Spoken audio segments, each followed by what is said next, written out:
लगा लीजिएगा, क्योंकि सिगमंड फ्राइड में ऐसे ऐसे शब्दों का इस्तेमाल होगा, इतना बार होगा कि आसपास आपके कोई घर वाला होगा तो चिढ़ जाएगा, बोला कि क्या सब पढ़ती हो, क्या पढ़ा रहा है तुम्हारा मास्टर। ठीक है, मास्टर का दोष नहीं है, सब्जेक्ट ही ऐसा है, तो क्या कीजिएगा। ऊपर से सिगमंड फ्राइड एनालिसिस, वो नहीं पढ़ाएंगे, हम ऊपर ऊपर निकाल देंगे तो फिर क्वेश्चन बनेगा नहीं। पढ़ाइए सर, कोई दिक्कत नहीं है।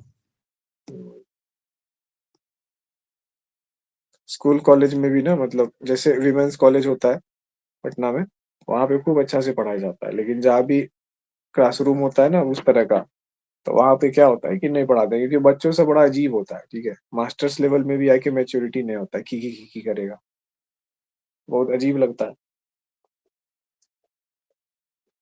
अब आप पढ़ा रहे हैं, अब सर पीछे से जो चुटकी पढ़ दे रहा है रही कि थी बोले सर, एड्स में, कैंसर में, रिलेशनशिप में। हाँ, रिलेशनशिप में और सब्सटेंस अब्यूज को आप ये लिख सकते हैं मादक पदार्थ वाले में केस में, नशा में। ठीक है, इन चीजों में यूज होता है, जिसमें एड्स और कैंसर वाले को घेर लीजिए, इंपॉर्टेंट क्वेश्चन, इसमें बहुत ज्यादा यूज होता है गेस्टाल्ट का।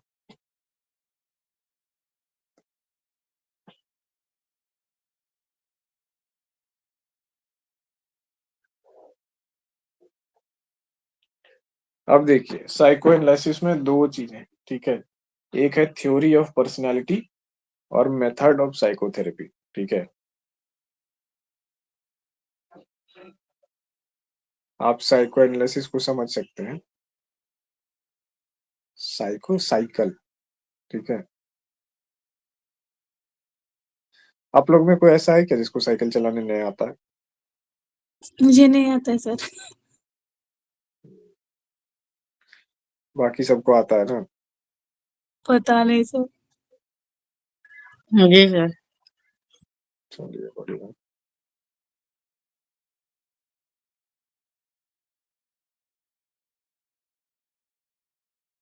देखो भाई, मेरे साइकिल पे हंसना मत तुम लोग। ठीक है,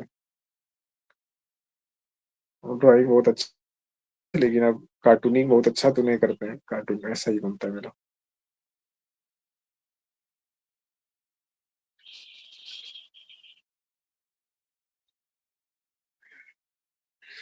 ठीक है, तो ये हो गया साइको एनालिसिस का साइकिल।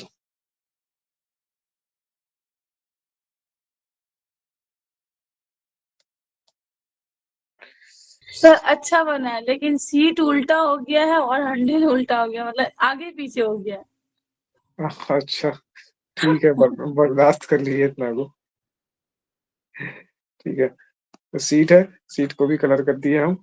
चलो, और क्या, मडगार्ड वगैरह दो, मडगार्ड वगैरह तो आजकल लगाता ही नहीं है साइकिल में हमको, लेकिन ये वाला एटलस वाला ये सब टाइप का साइकिल बड़ा पसंद।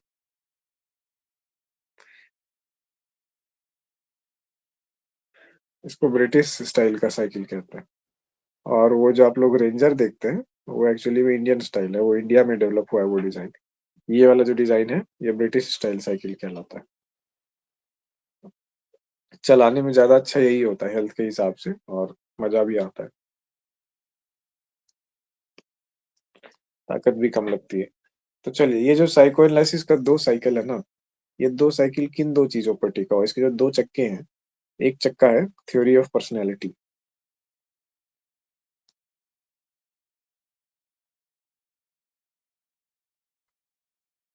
इसको हम पीछे वाला चक्का बनाए, क्यों बनाए वो भी बताएंगे। थ्योरी ऑफ पर्सनैलिटी, देखो साइकिल में क्या होता है, पुल जो क्रिएट होता है, आप जो पैर से जो पावर लगाते हैं, उससे क्या घूमता है, उससे पीछे वाला चक्का घूमता है, आगे वाला नहीं घूमता है। और आगे और पीछे से जो है क्या होता है, साइकिल पीछे वाले चक्के से आगे की तरफ धकेलाता है, और आगे वाला चक्का का काम क्या होता है, केवल डायरेक्शन देना, दिशा देना। ठीक है, तो ये चीज है। तो आप लोग देखे होंगे कुछ पहले जो है साइकिल होता था, फोटो वोटो में देखा होगा, पीछे वाला चक्का बड़ा सा होता था, ऊंचा सा एकदम, मतलब ट्रक इतना ऊंचा, यहाँ पे आदमी बैठता था, और इसमें जो है लगा होता था ऐसे करके, पाइप इसी में लगा होता था, दोनों साइड उसको मारता था, और ऐसे करके वो छोटा सा चक्का यहाँ पे होता था, ऐसा कभी देखे हैं? इसका यहाँ पे ऐसे हैंडल होता था, इस तरह है। का तो साइकिल मूवी देखे? में देखेगा। हाँ, तो पुराना अखबार सब में तो पहले साइकिल ऐसा ही होता था, इस पे चढ़ करके आदमी ऊपर में बैठता था हाथी की तरह, और ऐसे बड़ा सा चक्का को पैडल से घुमाता था और आगे कोई छोटा सा चक्का होता था जिसे डायरेक्शन देता था, एकदम तनियों का चक्का होता है। तो हम लोग बचपन से देखते थे, हम लोग को बहुत फनी लगता था कि क्या है ये, मजाक है क्या है। देखो, तो इस कंसेप्ट पे भी आप बिठा सकते हैं कि जो बड़ा चक्का है ना, मेन चीज है उसका थ्योरी ऑफ पर्सनैलिटी, और आगे वाला जो एक छोटा सर चक्का है। हाँ सर एक बार और रिपीट कर दीजिएगा। कर देंगे। बस यही थ्योरी जो ऑफ, अभी स्टार्ट की।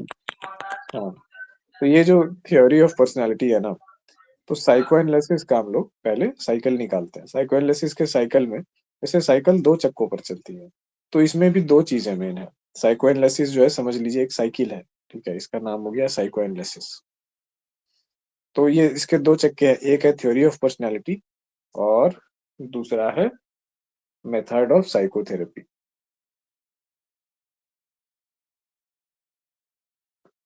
Method of psychotherapy. तो दो चीजें हैं। अब मेन जो है, साइकिल में पुल कहाँ से क्रिएट होता है? पीछे वाले चक्के से क्रिएट होता है ना। तो हम क्या करेंगे, पाइडल मारेंगे और पीछे वाला चक्का मूव करेगा। तो मेन फोर्स जो है, मेन नॉलेज कहाँ से निकल रहा है? मेन नॉलेज निकल रहा है थ्योरी ऑफ पर्सनैलिटी से, ठीक अच्छा है। सर, हम लोग को भी फिगर बनाना पड़ेगा? बना लीजिए तो अच्छा है, याद करने में सही रहेगा, है ना। मतलब जितना अच्छा से बनाइएगा नोट्स, उतना बढ़िया से याद रहेगा, नहीं तो फिर कैसे याद रहेगा? सारा चीज तो सेंटेंस में नहीं ना लिखिएगा पूरा लेक्चर में।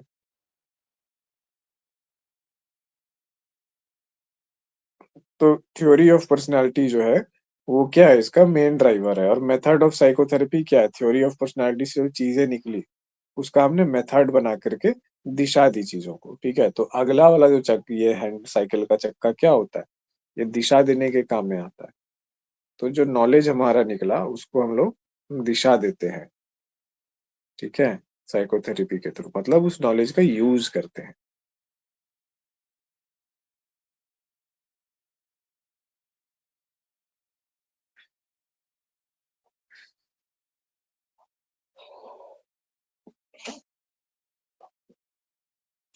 तो ये जो है, इस तरीके से आप साइको एनालिसिस के साइकिल थ्योरी पे, साइकिल एनालॉजी पे, थ्योरी पे नहीं, साइकिल एनालॉजी पे हम लोग जो इसको समझ सकते हैं। इसको हम साइकिल एनालॉजी का मतलब क्या होता है? एनालॉजी का मतलब होता है दो चीज में समानता क्रिएट करना है, ठीक है। बाइसिकल एनालॉजी इसको कहेंगे।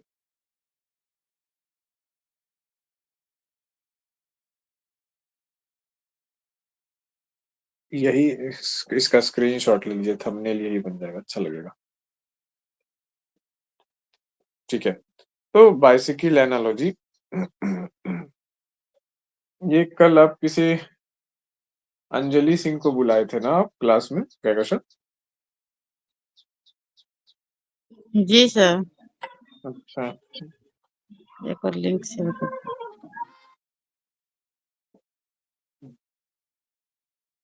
आज नहीं है क्लास में, चलिए फोकस करते हैं हम लोग इस पे। देखते हैं कि साइको एनालिसिस में क्या है। तो थ्योरी ऑफ पर्सनालिटी आप लोग जो है साइको एनालिसिस का देखे होंगे, क्या क्या है? कुछ याद है साइको एनालिसिस के बारे में? थोड़ा सा बताइए।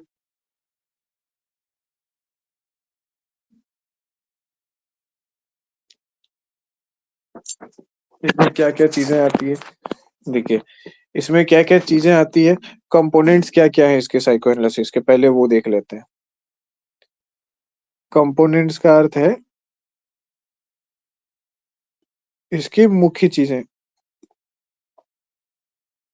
मुख्य अवयव।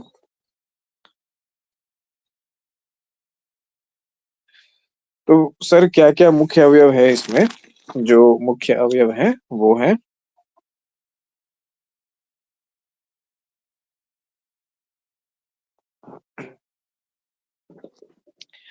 मुख्य अवयव जो इसमें है वो क्या क्या है? तो इसमें जो मुख्य अवयव है वो बता देते हैं क्या क्या है। सबसे पहले जो है कंसेप्ट ऑफ क्या है, अनकॉन्शस है। एक एक करके समझाएंगे इसको अभी। इसको नोट्स के फॉर्मेट में लिख लीजिए। अनकॉन्शस है, ठीक है। और सब कॉन्शस है, ठीक है। थाउट्स है, ये सब कीवर्ड्स भी है इसके। थाउट्स है, एटीट्यूड है। एटीट्यूड्स को क्या कहते हैं? अभिवृत्ति ना। जी सर। इम्पल्स, इम्पल्स को क्या कहते हैं? संवेग या आवेग। नहीं पता। ओके। इसके बाद है मेथड ऑफ फ्री एसोसिएशन।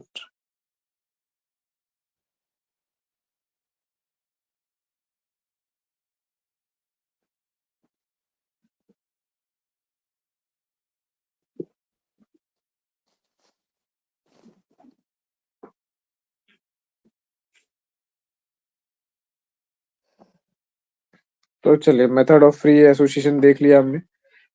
ये यहाँ तक जो है लिख लिए। अब देखिए इसमें फिर उसके बाद क्या होता है, स्टेजेस की बात अभी होती है। नहीं लिखे हैं सर, रुक जाइए 1 मिनट। ठीक है, लिखिएगा, अभी मिटा भी नहीं रहे। स्टेजेस की बात होती है। तो ये सब जो है ना कुछ मुख्य मुख्य चीजें हैं इसके बारे में, इसको लिख लीजिए।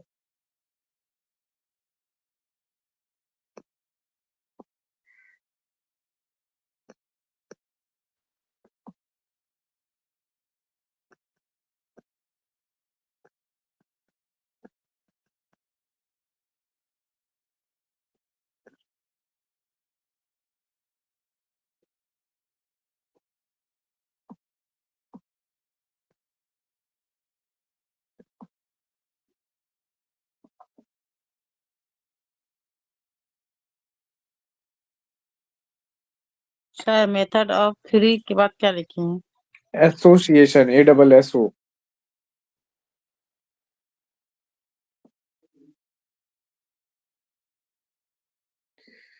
और भी कुछ कुछ लिख लीजिए इसमें, मेंटल प्रोसेस लिख लीजिए।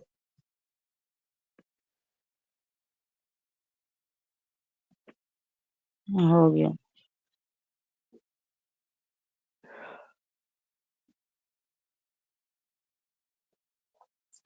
अब ये साइको एनालिसिस किसके द्वारा दिया गया था?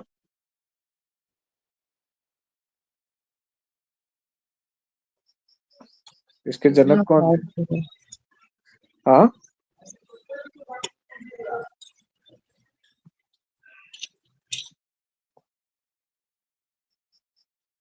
अरे फ्राइड का नाम नहीं भूलिएगा, कैसे होगा। सर बोले तो। अच्छा, सिगमंड फ्राइड। सिगमंड फ्राइड थे कौन? कौन बताएगा?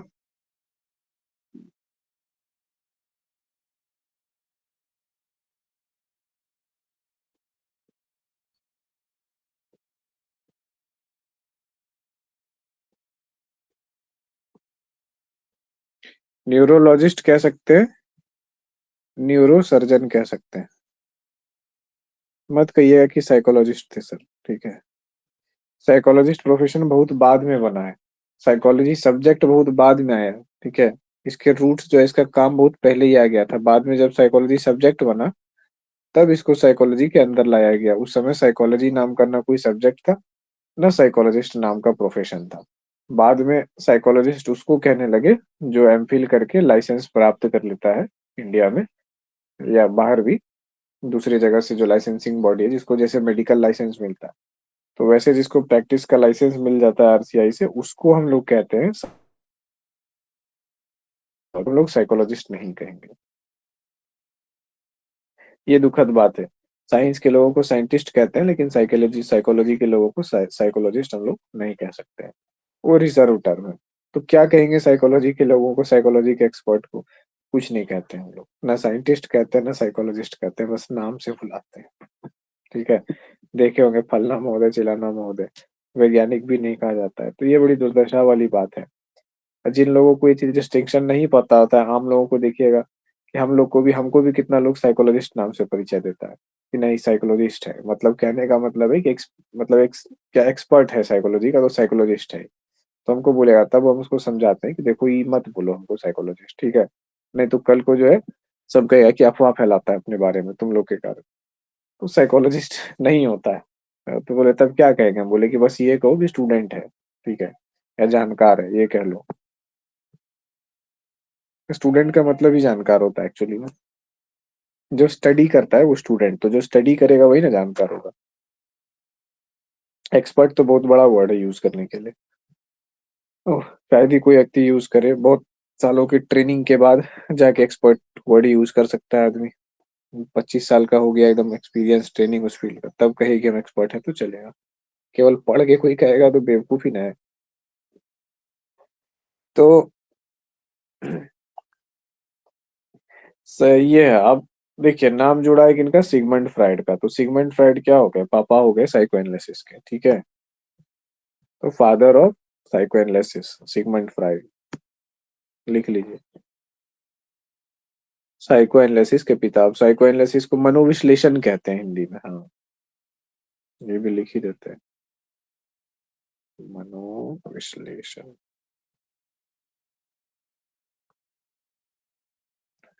मन का जो है विश्लेषण है।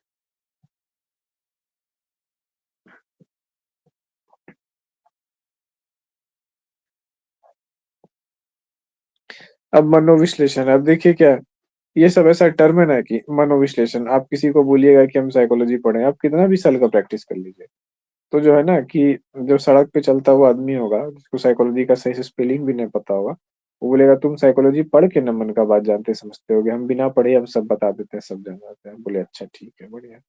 तो आप क्या कीजिए, वहां पे प्रणाम कर लीजिए, बोलिए कि नहीं प्रभु आप भी हमको कुछ, आप ही हमको कुछ ज्ञान दे दीजिए, मेरे पास तो किताबी ज्ञान है, आपके पास तो अनुभव का ज्ञान है ना। तो आप बढ़िया से सुनिए उसको, और देखिए कि कहाँ, उसको सुन करके देखिए कि हो सकता है कुछ सुनने लायक मिल जाए ना, कुछ ऐसा बोल दे, ऐसी चीज आप जान जाए जो कि आपने वाकई पुस्तकों में नहीं पढ़ा। या फिर हो सकता है कि आप ये ऑब्जर्व कर लें कि ह्यूमन माइंड का एरर करने का तरीका क्या क्या है और जनरल पॉपुलेशन में वो तरीका कितना प्रेवलेंट है। हर एक केस में क्या होता है, बेवकूफ की बात आदमी को सुननी चाहिए पेशेंस के साथ। बेवकूफ को कभी ज्ञान नहीं देना चाहिए, ठीक है, क्योंकि वैसे भी आपका ज्ञान बर्बाद जाएगा। और अगर सुन लेंगे तो आपको दो में से कुछ तो मिलेगा, या तो कुछ ऐसा बोल दिया कि आप ही को ज्ञान मिल जाएगा, नहीं तो आपको अज्ञानता का अनुभव हो जाए कि दुनिया में कहाँ कहाँ ज्ञान है, कितना ज्ञान है, कैसे कैसे है, और कहीं हम उसके शिकार तो नहीं हो रहे। बेवकूफ की बात भी ना बड़े प्यार से सुननी चाहिए, है ना, बहुत एकदम रिस्पेक्ट के साथ। अरे नहीं नहीं आप तो, अरे क्या बात कर रहे हैं आप तो, सच में हाँ ये तो है ही एकदम बिल्कुल है, हम लोग भी साइकोलॉजी में ऐसा ही पढ़ते हैं, है ना। आप जो बोल रहे हैं ना इस बात पे तो नोबेल प्राइज मिला है साइकोलॉजी, बिल्कुल ऐसे एकदम डील कीजिए उन लोगों को। तो ये है फादर ऑफ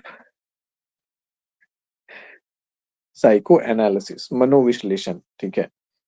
अब इसको आप हिंदी में, आम आदमी क्या करेगा, इसको हिंदी में तोड़ देगा, बोलेगा मनोविश्लेषण क्या है, मन का ही ना विश्लेषण है ना। मन का विश्लेषण कैसे करोगे, शब्द से ही ना करोगे, आदमी क्या बोल रहा है या उसके भाव भंगिमा से, उसके बॉडी लैंग्वेज से। अच्छा, तो कंसेप्ट का कोई मतलब ही नहीं है। लेकिन हम लोगों के लिए क्या है, कभी भी जो टेक्निकल टर्म होता है, ये टेक्निकल टर्म है, उसका कभी भी जनरलाइज्ड मीनिंग नहीं कर देना चाहिए, है ना। पहले आप जानो कि जो टर्म है उसका उस दुनिया में क्या मतलब है, उसके बाद उसका जनरलाइज्ड मीनिंग देखो, और दोनों के बीच में एसोसिएशन क्रिएट करो, ठीक है। संबंध देखो कि संबंध क्या हो सकता है, कैसे इस टर्म का यूज जो है किया गया है उस स्पेशल चीज के लिए। तो हम लोग क्या करेंगे कि साइको एनालिसिस को वैसे समझेंगे कि साइको एनालिसिस क्या है। साइको एनालिसिस वो है जो सिगमंड फ्राइड ने बताया है, या सिगमंड, हाँ ठीक है। तो साइको एनालिसिस वो नहीं है मनोविश्लेषण, मतलब मन का विश्लेषण हो गया, ठीक है। ये सब ग्रेजुएशन के ना बीए वगैरह में लोग लिख देता है कॉपी में आकर के कि मनोविश्लेषण वैसे कर दिया, इसका अर्थ है मन का विश्लेषण। जब हम लोग मन का विश्लेषण करते हैं उसको, कल हम देखे, कल तो नहीं परसों तरसों हम देखे थे, डिपार्टमेंट हम गए, परसों भी नहीं शायद 4-5 दिन पहले गए होंगे डिपार्टमेंट, हाँ। तो वहां गए थे तो सर कॉपी चेक कर रहे थे, दिखाए तो बोले कि देखो पूरा लिखा है, लेकिन सब चीज का ना जनरल नॉलेज बना के लिख दिया है, तो हम क्या करें, सर उसको पास भी नहीं करना चाह रहे थे। तो फिर वही देखे बातचीत में बोला है कि नहीं, अब 4-5 बच्चे जो पास करने लायक नहीं उनको तो फेल किया ही जाएगा। तो हमको जान की ये खुशी हुई कि चले डिपार्टमेंट ने कम से कम ये चीज तो हुआ कि जो पास करने लायक नहीं है ना, उसके ऊपर प्रेशर क्रिएट किया जाए। पहला और दूसरे सेमेस्टर में फेल किया जाता है लोगों को, ताकि जो है ना उसकी डिग्री भी ना फंसे, अगले सेशन में वो कर ले और उसका डिले भी ना हो। तो पहला पहला और सेकंड सेमेस्टर में फेल करने के हम भी पक्षधर है कि बिल्कुल एकदम कुछ ना पढ़े, जनरल नॉलेज चेप दे, तो उसको तो लटकाया ही जाना चाहिए। नए टीचर जो कॉलेज में आए हैं सब जगह, इकोनॉमिक्स में भी सुने हैं, बीपीएससी से जो नए टीचर्स आए हैं डिपार्टमेंट में, उन लोग का भी वैसे ही है कि भैया पढ़ाएंगे तुमको, और पढ़ना पड़ेगा, और नहीं पढ़ोगे, पढ़ाई से जी चुराओगे और कुछ भी लिख दोगे तो कुछ भी आंदोलन करो, पास नहीं करने वाले हम।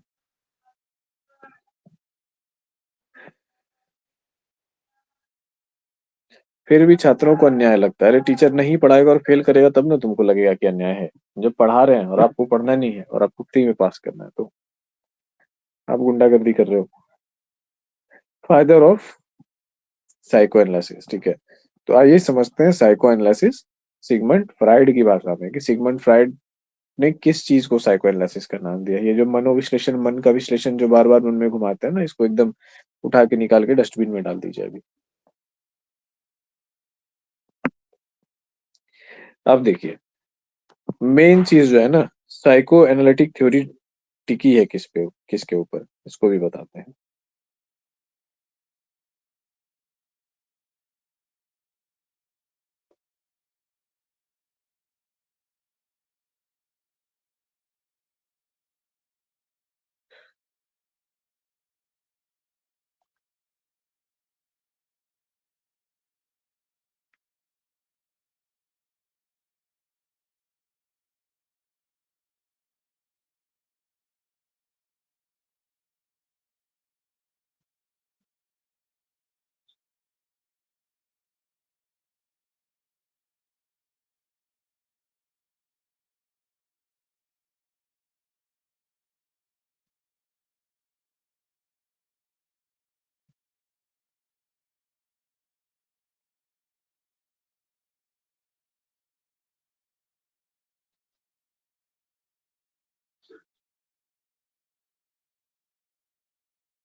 ये है साइको एनालिसिस।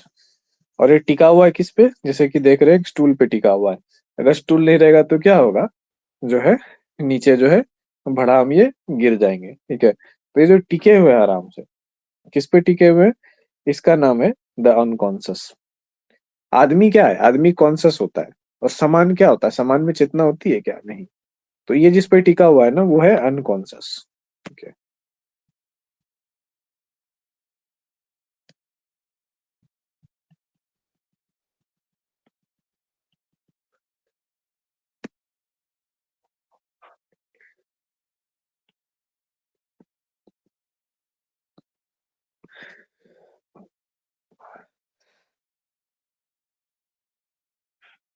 चलिए, तो ये जो है ना, देख लीजिए, ये जो है महोदय टिके हुए हैं जैसे स्टूल पे, तो ठीक है।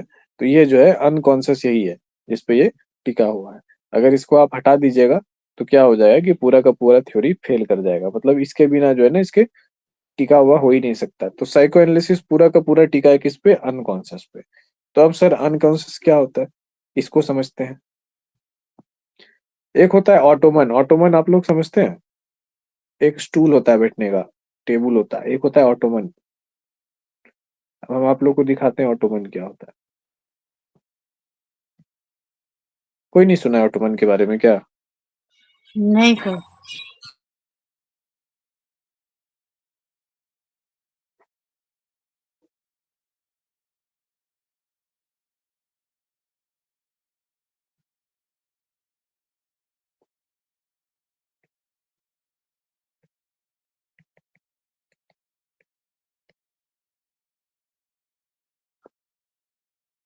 देखिए, जैसे मान लीजिए कि देखते होंगे भोज भात वगैरह में, बच्चा लोग को लोग ना डालडा के डब्बा पे बैठा देता है। बड़ा वाला जो डालडा का डब्बा होता है, ठीक है, 20-25 लीटर कितना का होता है पता नहीं। उसके ऊपर बच्चा को बैठा दिया। पानी का डब्बा होता है बड़ा सा 20 लीटर वाला, उसके ऊपर बच्चा को जो है ना लेडी जैसे बिठा देती है और अपना कपड़ा धोते रहती है गाँव देहात में। तो जो डब्बा होता है, डब्बा के अंदर क्या स्टोरेज है, तो ये होता है एक ऑटोमन, ठीक है। ऑटोमन में क्या होता है कि स्टोरेज वाला डब्बा है, ठीक है। तो वो समझिए एक तरीके का डब्बा है जिसके ऊपर जो है ना ऐसे गद्देदार फोम लगा हुआ है ऊपर, ढक्कन की जगह पे। मतलब ढक्कन भी है और ढक्कन के ऊपर जो है ना सोफा टाइप का ऐसे फोम लगा हुआ है, बटन लगा हुआ है, बढ़िया से वेलवेट वगैरह लगा हुआ है। आप उस पे बैठते हैं, उसको ढक्कन को जब उठाते हैं तो ढोल की तरह अंदर में आपको स्टोरेज कंपार्टमेंट मिलता है, ठीक है। ये जो 6 को दिख रहा है ऐसे करके, तो इस तरीके से अंदर में सामान रखने का जगह होता है। तो ऑटोमन वही चीज है, ऑटोमन एक तरह का डब्बा है जो टूल की तरह यूज होता है, समझ गए, बैठने के लिए। तो ये जो अनकॉन्सियस है ना, ये हम लोग का ऑटोमन है। हिंदी टर्म नहीं है ऑटोमन, तुर्किश टर्म है। तुर्की में जो इसका बहुत ज्यादा यूज होता है। खाली स्टूल का यूज नहीं करते हैं, उसको ऑटोमन बना देते हैं। अंदर में सामान भी है और आराम से बैठे भी हैं। कुछ ऑटोमन बजाने के काम में भी आता है, इस पे बैठ गए और इस पे जो है हाथ लेके ऐसे करके दो बजा रहे हैं, तबला टाइप से, ठीक है। OTTOMAN। अब ऑटोमन जो है ना, जब मुस्लिम शासक थे तो उनका इतिहास आप पढ़ेंगे तो अब्बासी वंश मिला है, ऑटोमन वंश मिला है, तुर्क मिला है, ऐसे करके है ना, खिलाफत मिला है। तो वैसे में ऑटोमन जो है, तुर्की के जो है मुसलमान लोग थे, तो वहीं पे ये चीज शुरू हुआ है। ये यूनिक थी उस टाइम पे, तो इसीलिए इसको ऑटोमन ही कहा जाता है। वही उसी नाम से फेमस हो गया दुनिया में कि ऑटोमन। तो बहुत सारा चीज, जैसे ऑटोमन एम्पायर में क्या होता था, जो भी बेड वगैरह ये सब चीज होता था, जैसे दीवान है, ठीक है। ये जमीन पे लगने वाला बेड होता है, जमीन से 6-7 इंच जो है ऊपर होता है लकड़ी का, उसके ऊपर गद्दा होता है। तो उसके भीतर भी सामान रखने का, तो जितना भी चीज बैठने का सोने का है, सबके अंदर स्टोरेज रखने का सिस्टम जो है ना, ये तुर्की के सामानों में जो है ना, ये चालू हुआ। इवन बाथरूम के नीचे टॉयलेट, मतलब हिडन कंपार्टमेंट। और क्या रखा जाता था उसमें, शराब रखा जाता था ज्यादातर, और तलवार रखा जाता था, ठीक है। मतलब बाहर से सब कुछ क्लीन दिखेगा, कुछ भी नहीं। और अलमारी का सिस्टम नहीं था तुर्क में जो है, अलमारियों का सिस्टम बहुत ज्यादा नहीं था, इसी का सिस्टम था, हिडन स्टोरेज का सिस्टम था। रूम आपको दीवार खाली दिखेगा, दीवार पे झरोखा दिखेगा, धोरखा दिखेगा, और बिस्तर दिखेगा, टूल टेबल सब दिखेगा, और सबके भीतर आपको स्टोरेज मिलेगा। तो ये जो अनकॉन्सियस है, ये ऑटोमन की तरह है। इसके अंदर क्या क्या स्टोर्ड है सर, ऑटोमन को खोलिएगा अगर, है ना, आदमी को उठाइए, बोले जाओ जी उधर 2 मिनट के लिए, ठीक है। तो आदमी को उठाते हैं और उसके बाद जो है ना, हम लोग देखते हैं कि इस ऑटोमन के अंदर हमें क्या क्या मिलता है। खोलते हैं ऑटोमन को, तो ऑटोमन के अंदर क्या मिलेगा, ऑटोमन के अंदर मिलेगा थाउट्स। यानी कि ये जो अनकॉन्सियस है, अनकॉन्सियस के अंदर क्या क्या मिलता है, थाउट्स मिलते हैं, विचार मिलते हैं, ठीक है। Feelings, feelings. और क्या मिलेगा, ये बता सकता है। मेमोरीज।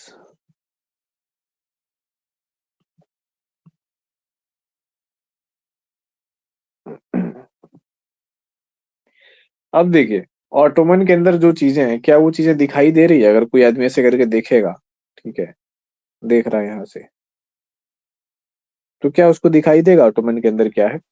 नहीं। नहीं दिखाई देगा। तो इसका मतलब क्या है कि जो अनकॉन्शियस चीजें जो है, जिसपे हमारा साइको एनालिसिस जो है, जो मतलब बैठा हुआ है, साइको एनालिसिस की थ्योरी किस पे, अनकॉन्शियस चीजों पे है।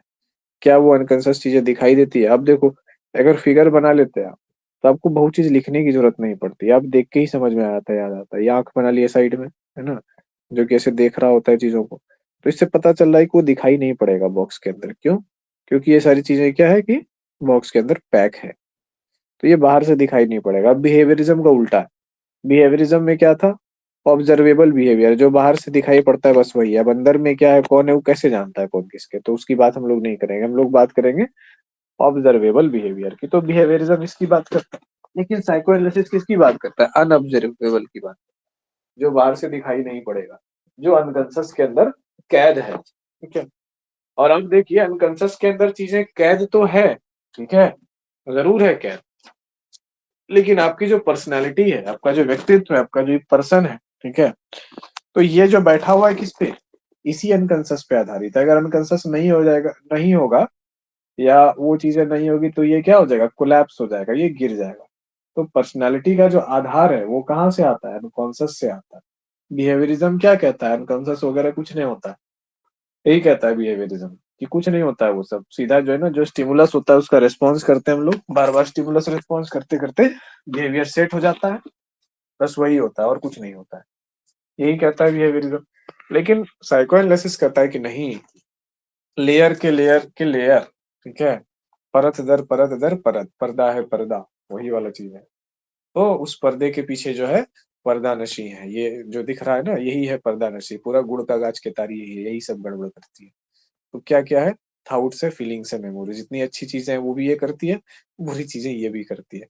कहता है ना समाज में महिलाओं को दोष देना बड़ा आसान है, फैशन हो गया है ऐसे करके। तो बस वैसा ही चीज है। तो ये बेचारी ना आपके घर की महिला है, जो आपकी जिंदगी को बनाती भी है, बिगाड़ती भी है, मल्टीप्लायर है। वो बहुत मतलब पाइवोट एलिमेंट है, लेकिन उसको ना कोई देखता नहीं है, वो बाहर से दिखाई नहीं पड़ती है। अगर कोई महिला का रोल अगर किसी भी पुरुष या परिवार में पॉजिटिव नहीं होगा, तो पुरुष कितना भी मेरिटोरियस हो, कितना भी मेहनती हो, ठीक है, दुनिया का सबसे तेज इंसान क्यों ना हो, उसका परिवार आगे बढ़ ही नहीं सकता, उसके घर में सुख शांति समृद्धि हो ही नहीं सकती। तो ये जो की रोल है ना, समझिए अनकॉन्शियस को, समझिए समाज में महिलाओं के स्थान की तरह इम्पोर्टेंट बहुत है, लेकिन कभी सोसाइटी एक्नॉलेज नहीं करता है। और कुछ भी गड़बड़ होता है तो हमेशा ब्लेम उसी को कर दिया जाता है। ठीक है, देखिए सोर्स है, ठीक है, सॉल्यूशन का भी सोर्स वही है, प्रॉब्लम का भी सोर्स वही है, लेकिन प्रॉब्लम का सॉल्यूशन भी वही देती है, और सॉल्यूशन से प्रॉब्लम भी वही बनाती है। तो ये इस तरीके का है अनकॉन्शियस। ठीक है, अगर उस तरीके से आप इसको समझ सके तो। अब कोई इसको बुरा मत मानिएगा कि नहीं सर महिलाएं ऐसे नहीं होती है, हम, मेरा खुद का मानना भी ऐसा नहीं, हम समझने समझाने के लिए हम इस तरीके की बातें बोलते हैं। ठीक है,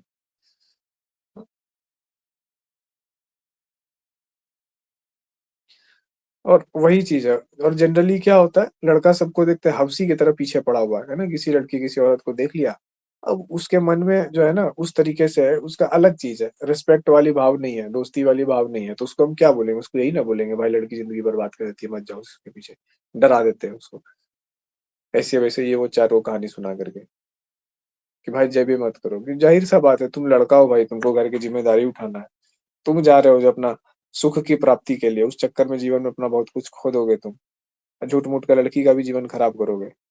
तो ये अपना काम करो, और जहां देखते हैं कि नहीं बंदा सही है तो ठीक है, जाओ, उसको हम क्यों ही उसका किसी का माइंड खराब करें।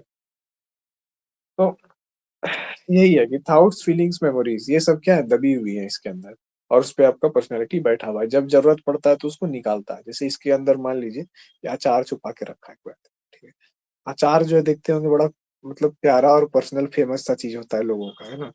आप लोग के घर में कोई देखे हैं, कोई आदमी ऐसा आसपास या किसी को देखे हैं कि अपना अचार का बोतल एकदम रिजर्व रखता है, किसी को नहीं देता है, संपत्ति की तरह जोक के रखता है अचार को।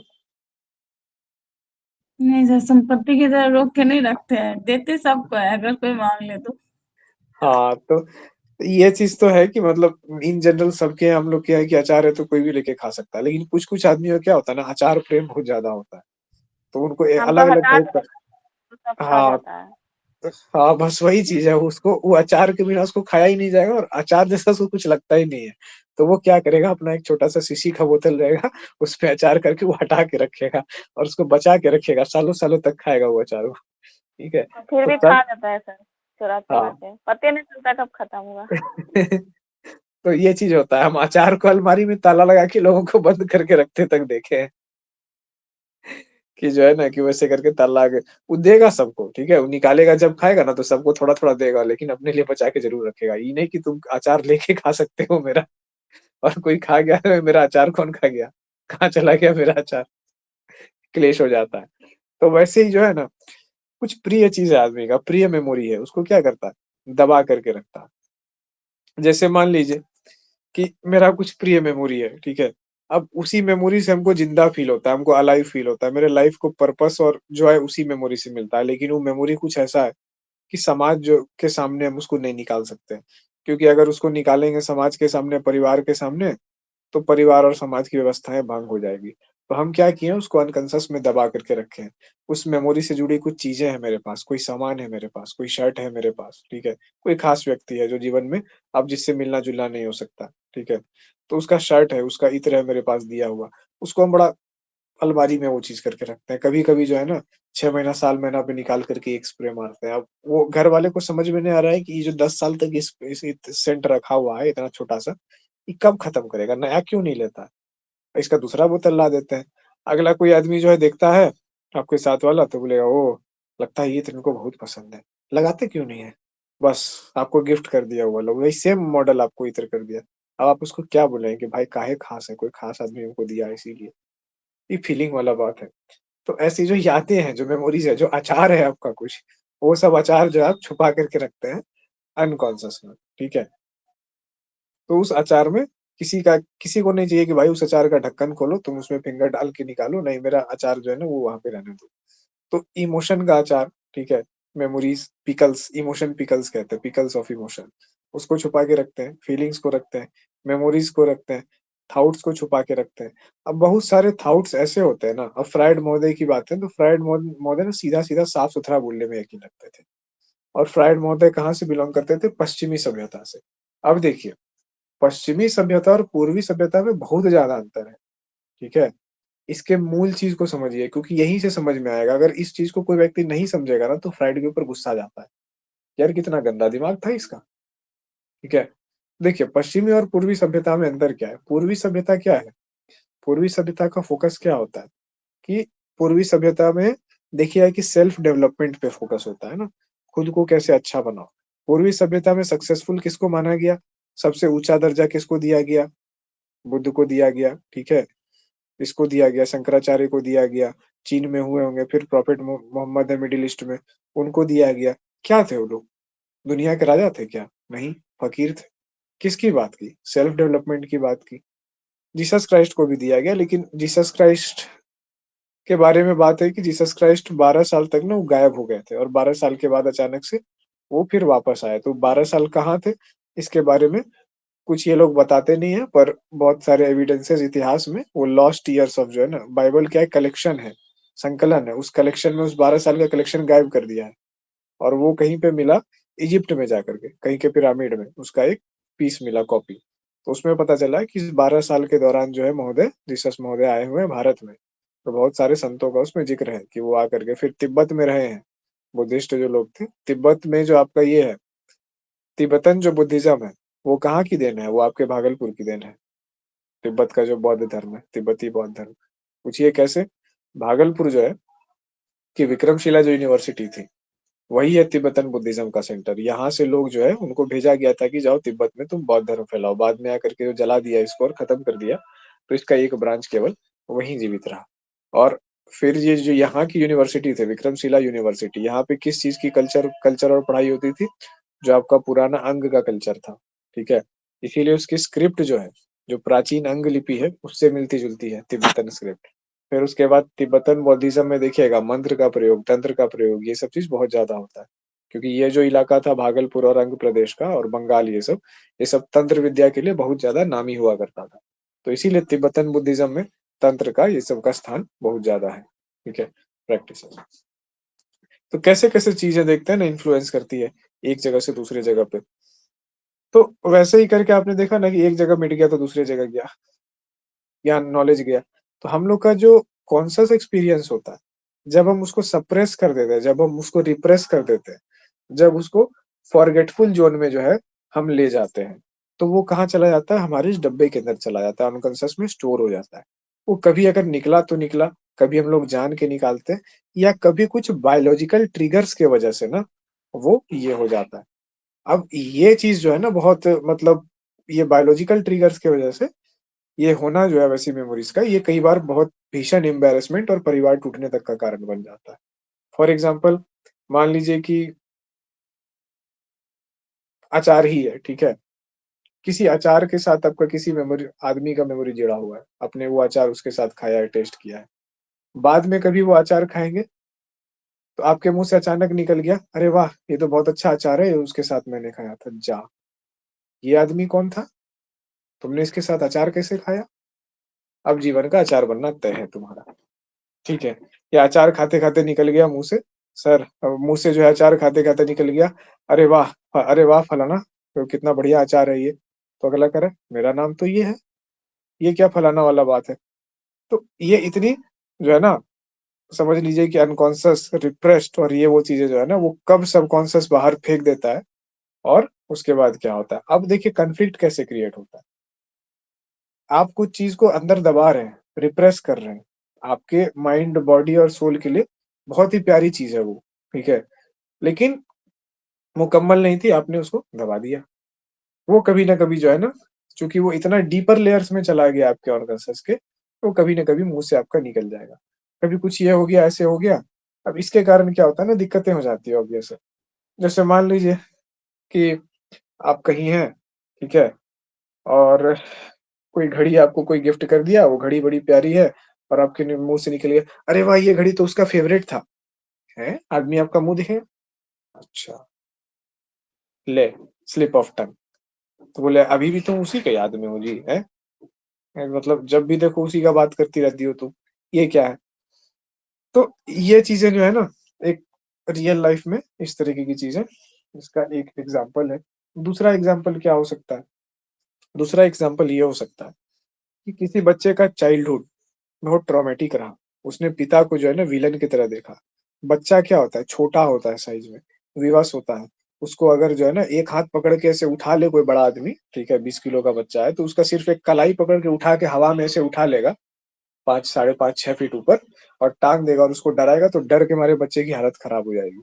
उसका पूरा एड्रिनल ग्लैंड जो है ना फ्लाइट और फाइट रिस्पॉन्स जो है वो करने लगेगा और पूरा वो सरेंडर कर जाएगा, अपने होश-हवास में नहीं रहेगा। तो उसके अंदर क्या होगा, दहशत पैदा होगी, टेरर पैदा होगी। ठीक है? और वो टेरर क्या होगा? टेरर का जवाब क्या होता है? दहशत का जवाब क्या होता है? वायलेंस। तो जिसके साथ बचपन में बहुत ज़्यादा ट्रॉमा किया होगा, जिस बच्चे को हाथ तोड़ देंगे, पैर तोड़ देंगे, डरा-डरा करके रखा गया होगा, ठीक है? जिसके कॉन्फ्लिक्ट को रिज़ॉल्व नहीं किया होगा, वो क्या हो जाएगा? एकदम इनडोमिनेटेबल हो जाएगा, ठीक है? वो उस चीज़ से बड़ा होगा, वो सोचेगा कि आज हम छोटा है, आज हम 15 किलो, 20 किलो का है, तुमको डराता है। जिस दिन हम बड़ा होंगे ना, उस दिन हम बताएँगे, ठीक है? तो इस मेंटालिटी के साथ वो बच्चा बड़ा होते जाता है। तो उसके अंदर क्या होती है, उसके अंदर सुनने और उसकी क्षमता नहीं होती है। क्योंकि अगर उसको कोई सुनाएगा या कोई आएँ-बाएँ अगर डाँटेगा उसको, तो उसके अंदर वही सब मेमोरीज़ ट्रिगर होने लगेगी बायोलॉजिकली और वो पैनिक सिचुएशन होने लगेगा। हो सकता है उसको फ़ीवर आ जाए, हो सकता है कि उसको वोमिटिंग जैसा लगने लगे। वही चीज़ें उसको ट्रिगर होने लगेगी। क्या है? फ्री एसोसिएशन जो हमने देखा। तो वो चीज़ें ट्रिगर होने लगेगी। अब जैसे एक छोटा-सा एग्ज़ाम्पल देखते हैं कि हम जब मतलब आराम से अपना ज़िंदगी जो है ना सेटल्ड ज़िंदगी, बढ़िया ज़िंदगी हम जी रहे थे। कहीं कुछ ये नहीं ऐसे-वैसे। और जब यहाँ पे गए तो विवेका सर थे, एक स्टैट्स पढ़ाए थे हम लोग को पेपर, उनसे भेंट हो गया, तो बड़ा अजीब तरीके से करे। मतलब ऐसे लगता था कि कुर्सी-वुर्सी फेंक देंगे क्लास में, एकदम पूरा हाइपर हो गए, तमतमा गए, पूरा चिल्लाने-विल्लाने लग गए। तो देखते थे तो बड़ा अजीब लगता था। अब मेरा जो है कुछ चाइल्डहुड ट्रॉमा था वैसे, मेरे पिताजी जो है ना थोड़ा बहुत बहुत ही भीषण मतलब अन्याय करने वालों में से, एकदम पूरा तोड़ने वालों में, तो वो चीज़ मेरा ट्रिगर हो जाए। अब वो ट्रिगर होने के बाद जैसा-जैसा हमको लगने लगे ना कि मतलब उनके क्लास में हमको फ़ीवर आने लगता था। हार्ट बीट बढ़ गया, फ़ीवर आ गया, पसीना लगने लगा।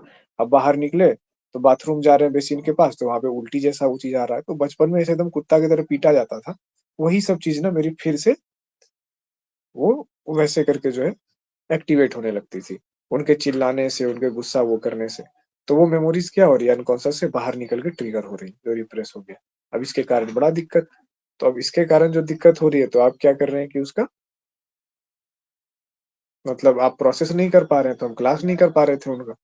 हम सोचे कि भैया ऐसा हो जाएगा कि मेरा माइंड का पूरा ये हो जाएगा, हमको अपने आप को स्टेबलाइज़ करने के लिए मेहनत करना पड़े। हम कितना बढ़िया अपना हँसता-खेलता मस्त बिंदास ज़िंदगी जी रहे थे, ये क्या हो रहा है मेरे साथ? अब दिन-रात हमको वही सब याद आ रहा है, सपना भी बुरा सब हमको दिख रहा है पूरा। तो ये कैसे हम चलेंगे मतलब अपने लाइफ़ के सबसे प्रोडक्टिव पीरियड पे हैं हम।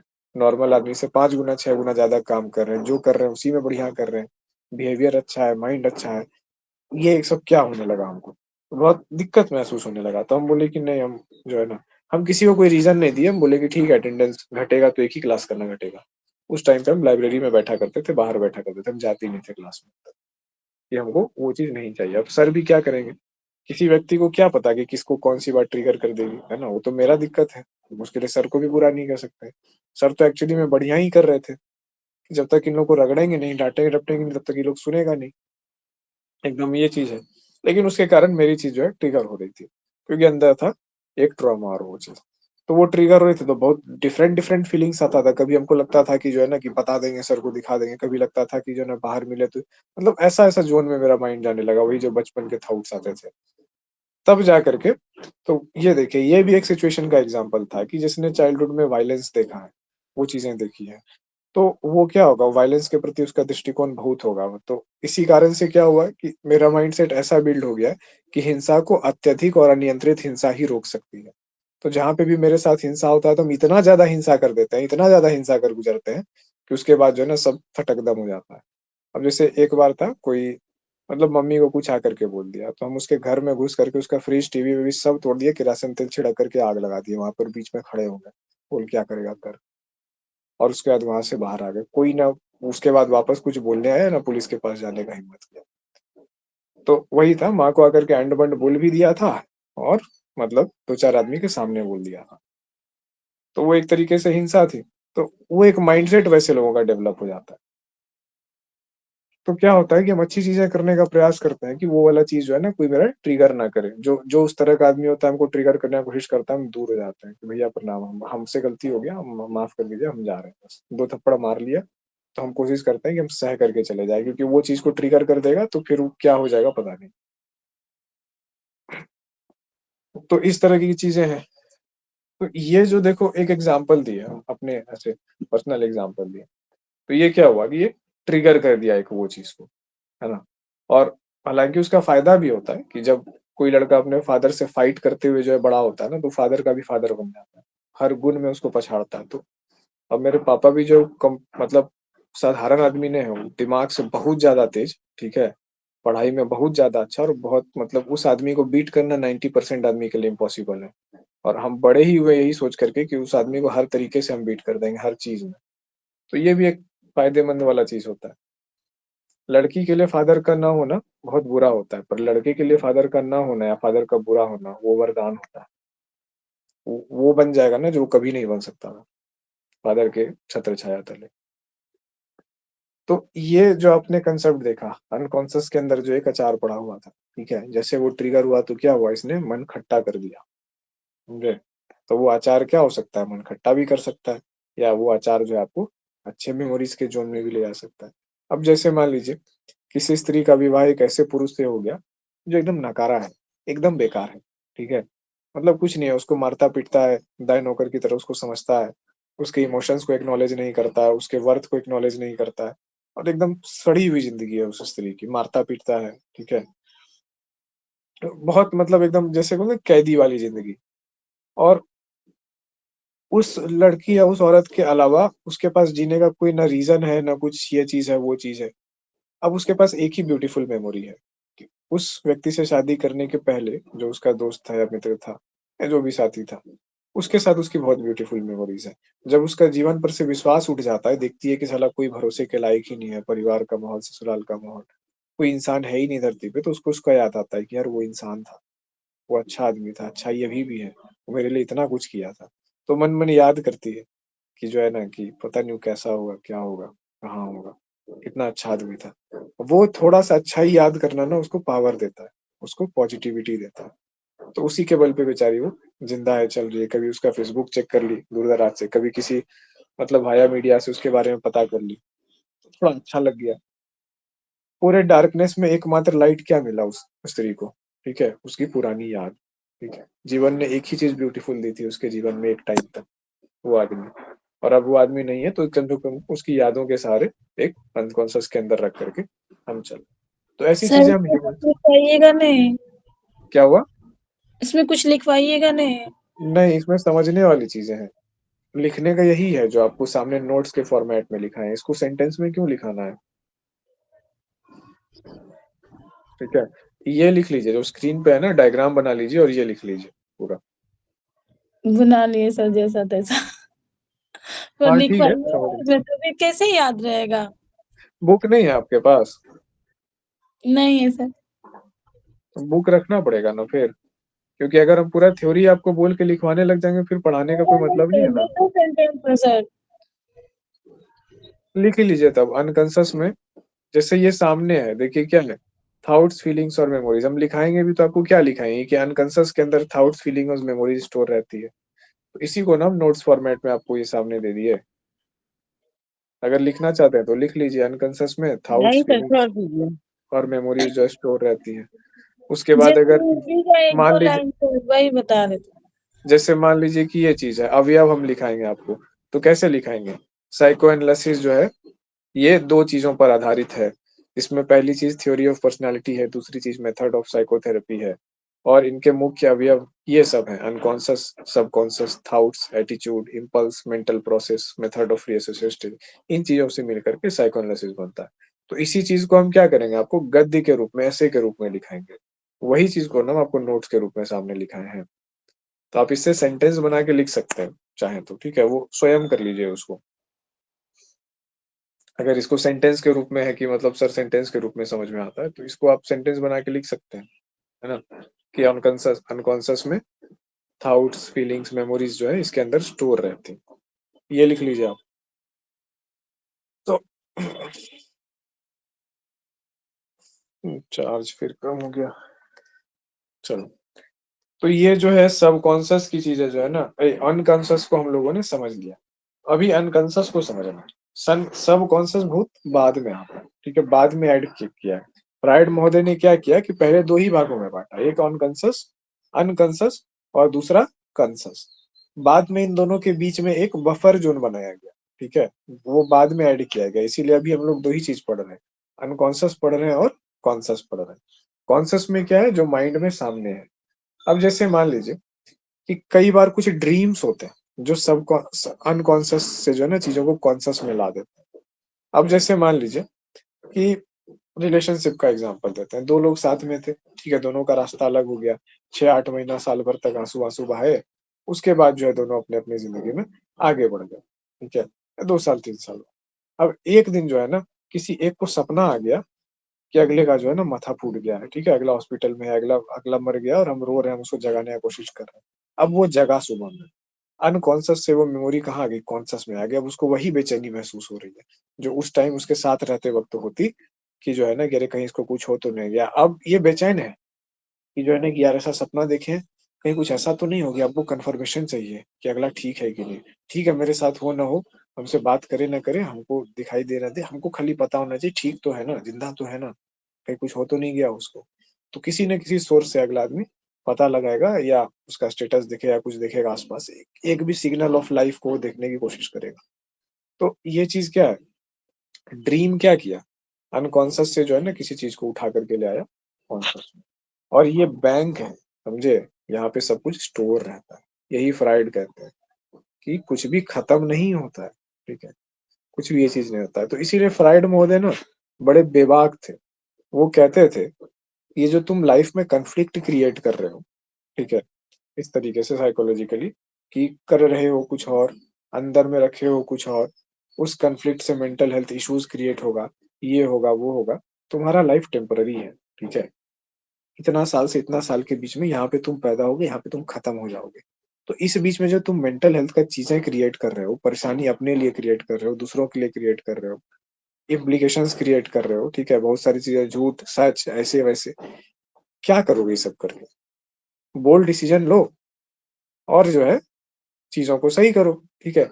और बाकी दुनिया को किसको क्या फर्क पड़ रहा है तुम्हारे उस पेन से और उस चीज से, कि सब कॉन्सियस अनकॉन्सियस के बीच में तुम्हारा द्वंद चल रहा है, जो पिसाई चल रहा है। तो इसीलिए फ्राइड महोदय जो है ना बड़े ही उल्लड़ कहा जाता था उनको, क्योंकि उन्होंने बोला कि आदमी जो तड़प रहा है, जिस पीड़ा में, जिस चीज में अंदर वो हो रहा है, ठीक है, अपने आप को क्या बना लिया है, अनकॉन्शियस में कुछ और छिपा हुआ है, इस पे टिका हुआ है, इस पे कुछ और दिखा रहा है। तो उन्होंने कहा इंसानों को पपेट की तरह, ठीक है, सामने जो है हाथ पैर दिखता है हिलता हुआ, लेकिन वो हाथ पैर का हिलाना जो है ना कठपुतली की तरह, उसका तार जो है कहीं और होता है, ठीक है। और कई बार जब तार उलझ जाता है, तब जो है ना पपेट का ना मोशन समझ में आता है ना कुछ। तो ये एनालॉजी उन्होंने दी थी। तो उन्होंने बोला कि ब्रेक फ्री फ्रॉम दोस्त। तो ये सब चीजें वो उन्होंने एक ऐसे वक्त में बोला जिस टाइम पे नकली जिंदगी जीने की परंपरा बहुत ज्यादा थी, ठीक है। उनके समय में पूरा कोट पैंट और 75 तरह का कपड़ा और ऐसे वैसे, बाल, आईब्रो, ठीक है, ऐसी तक चीजों पे ना कि आप प्रेजेंट परफेक्ट होने चाहिए, है ना, जो प्रेजेंटेबल आपका रूप है वो परफेक्ट होना चाहिए, डिसिप्लिन, मैनर, ये वो, ऐसा कैसे कोई कर दिया, ऐसे कैसे कर देगा, ऐसे कर देगा, मतलब गलत है। अब किसी का मूंछ का बाल जो है थोड़े से होठ पे आ गया, तो इतना सैवेज आदमी है, कितना असभ्य आदमी है, गंवार आदमी है लोग, ये कोई बात है? अब किसी का कलमी ट्रिम किया हुआ नहीं है, किसी ने कॉलर का बटन नहीं लगाया है, तो उस पे उसको जज कर लिया गया। बैंक में गया लोन लेने के लिए, तो मैनेजर ने देखा कि कॉलर का बटन लगा हुआ नहीं है, he is not enough gentleman, इतना सभ्य नहीं है, ठग होगा, इतना सभ्य नहीं, चलो इसको चला हटा दो। तो वो एक समय ही अलग था। वो एकदम नहीं कहते एकदम प्रॉपर पर्सन होना चाहिए, कुछ कुछ लोगों का मेंटेलिटी आप देखेंगे एकदम प्रॉपर होना चाहिए, नहीं तो बहुत गलत आदमी है। अरे भाई, वो एक समय था, और उस समय में जो है ना सिगमंड फ्राइड ने बहुत इम्प्रॉपर बातें कर दी। ठीक है, एक जो ऊपर ऊपर से परफेक्ट दे करके नहीं चलाते हैं कि नहीं, मतलब संस्कार, गरिमा, ये और वो, ऐसे वैसे।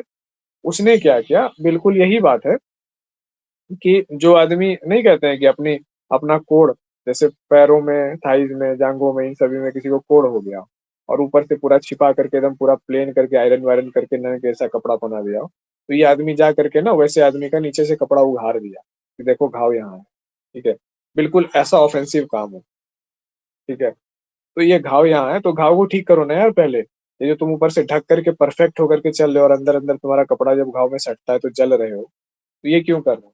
तो इसी कारण से फ्राइड को ना बड़ा बदमाश आदमी की संज्ञा दे दी गई उस टाइम पे, तो भाई ये क्या कर रहा? लेकिन फ्राइड की ये चीजें निकली कहाँ से? करुणा और काइंडनेस से। जब उसने पाया कि सबकॉन्शियस के अंदर जो है ह्यूमन ट्रैप्ड है, इमोशन और ये वो उसके ऊपर जो है ना ये कर रहे हैं, मतलब अत्याचार कर रहे हैं, ड्रीम्स उसके ऊपर अत्याचार कर रहे हैं, एक ऐसे वल्नरेबल स्टेट में है बेचारा कि कुछ भी इवेंट कब हो जाएगा और कब उसकी कौन सी चीज को ट्रिगर कर देगा पता नहीं। ठीक है, तो इसके कारण वो संकट में चला जाएगा।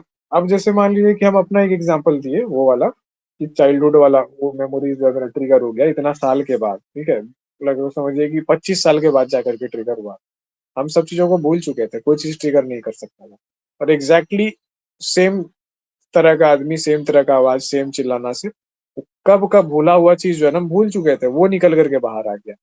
और उसके कारण ना हम गड़बड़ाने लग गए, मेरा पर्सनालिटी गड़बड़ाने लगा। हम जो रेडियो में मतलब सबसे अच्छे हम वहाँ पे कारीगर अपने कहे जा सकते हैं अपने काम के, तो वहाँ पे बेसिक हम स्क्रिप्ट नहीं लिख पाने लगे। छोटा सा रिकॉर्डिंग करने में जो ना मतलब हमको अजीब लगने लगता था, काम करने आते तो लगता था चक्कर आ रहा है, क्या हो रहा है, नहीं हो रहा। पूरा व्यक्तित्व जो है ना जो इस पे बैठा होता है सबकॉन्शियस पे, समझिए कि नीचे का ना वो हिल गया जगह, और पूरा गड़बड़ाया ऐसा महसूस होता था।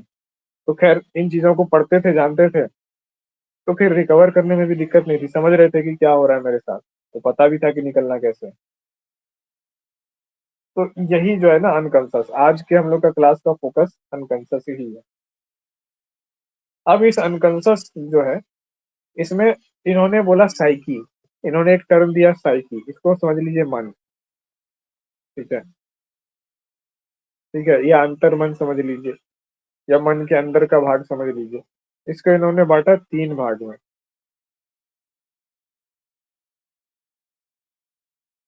ठीक है, इसको एक को बोलते हैं ईड, एक को बोलते हैं ईगो, और एक को बोलते हैं सुपर ईगो। ठीक है, तो ये 3 चीज में इन्होंने बांटा। अब हम लोग एक एक करके देखेंगे कि ईड ईगो जो है ना ये क्या होता है। ठीक है,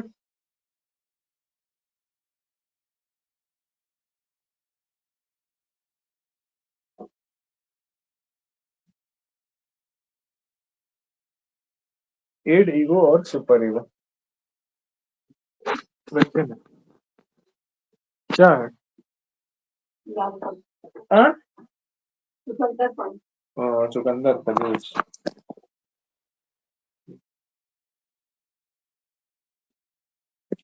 अरे मम्मी नमक क्यों डालती हो इसमें? एकदम खून जैसा लगता है, एकदम पिया ही नहीं जाता है।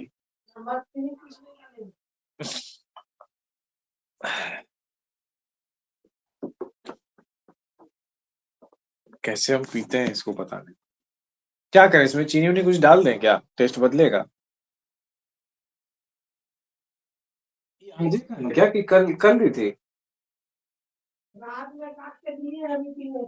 हाँ इसीलिए तो थोड़ा देर और रहता तो अच्छा लगता है, धूप में छोड़ देते हैं इसको थोड़ा देर।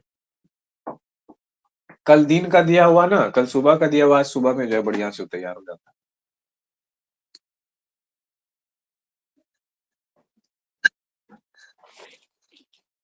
इड, ईगो और सुपर ईगो, 3 चीजें हम लोग को देखना है।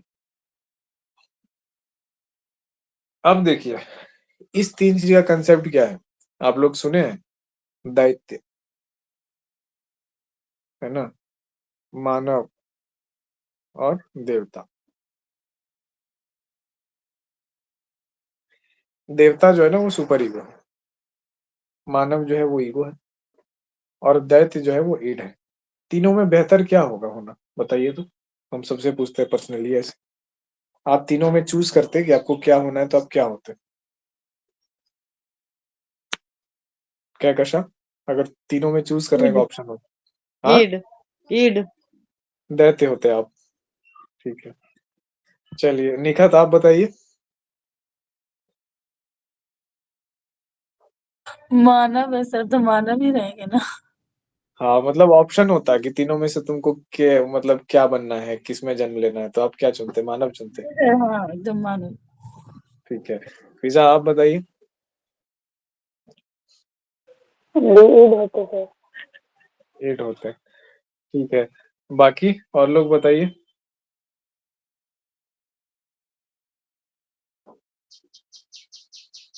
अच्छा ये बताइए आसान कौन है बनना, खुश रहना क्या बन के ज्यादा आसान है, दैत्य, मानव या देवता? मानव सर। देवता। देवता बन के खुश रहना आसान है, ओके। किसी को लगता है कि खुश खुश रहना आसान है दैत्य बन के सबसे आसान? हाँ सर। हाँ, एक वो चीज है, तो यही बात है। दैत्य यानी आपका जो एनिमल वाला पार्ट है ना, ईड वाला पार्ट है, वो केवल खुशी जानता है, वो कंसिक्वेंसेज नहीं जानता है। तो अगर आपका ईड एक्टिव हो रहा है, ठीक है, अगर मान लीजिए कि आपने ईड चुना, आपको लगा कि नहीं डेमन और डेविल बन के ही जो है ना जिंदगी जिया जाएगा, ये जिंदगी साला भले आदमी का है नहीं, जिसको भी देखो वो अन्याय ही कर रहा है, चाहे अपने रिश्ते में हो चाहे दूर के रिश्ते में हो, ऐसे पूरा दुनिया ही अन्याय से भरा हुआ है, तो भाई क्या मैटर करता है? तो फिर अपना खुशी देखो और बीस्ट बन के सबको ठेल दो। उन सब के जीवन में तकलीफें हुई है, उन सब के जीवन में उनको सही प्लेजर नहीं मिला है, उनके प्लेजर को ब्लॉक किया गया है, ठीक है, उनके अंदर कुंठाएं हैं, इसी के कारण से वो दैत्य बनना चाहते हैं। उनके अंदर के प्लेजर की नीड जो है ना वो उबाल मार रही है, मतलब उसको गलत वे में नहीं लीजिएगा, प्लेजर की नीड उबाल मार रही है, इसका मतलब है कि जो प्लेजर सप्रेस किया गया था ना, प्लेजर एक बहुत हेल्दी चीज है। प्लेजर का मतलब है खुशी, ठीक है, सुख या भोग वाली बात नहीं है यहाँ पे, प्लेजर खुशी, जो भी छोटी छोटी चीजें हैं छीन लिया आप आपसे किसी न किसी कारण से, तो एक टाइम के बाद क्या होगा, आपकी मेंटेलिटी में वो डेमन वाला पार्ट ग्रो करने लग जाएगा कि अच्छा, आप जो है ना, जो सर झुका करके आंख नीचे करके बात करते थे, आप आंख उठा करके बात करने लगेंगे, आप ऊंची आवाज में बात करने लगेंगे, ठीक है। अन्याय, अन्याय ही क्या बनाता है, दैत्य बनाता है, क्रिमिनल बनाता है, लोगों को अपराधी बनाता है, ठीक है, क्यों? और अन्याय कहाँ से शुरू होता है, न्याय न देने से। मन को, दिल को न्याय क्या लगता है, दिल को लगता है कि अगर हमको खुशी मिल रही है तो मेरे साथ न्याय हो रहा है, और अगर खुशी नहीं मिल रही है तो मेरे साथ अन्याय हो रहा है, तो वो जाता है दैत्य की तरफ, ठीक है, ईड की तरफ। तो ईड काम करता है प्लीजर प्रिंसिपल पे, ठीक है, लिख लीजिए। ईड काम करता है प्लीजर प्रिंसिपल पे, हम डैश से करके लिख देते हैं प्लीजर प्रिंसिपल। प्लीजर प्रिंसिपल क्या होता है ये भी बताएंगे।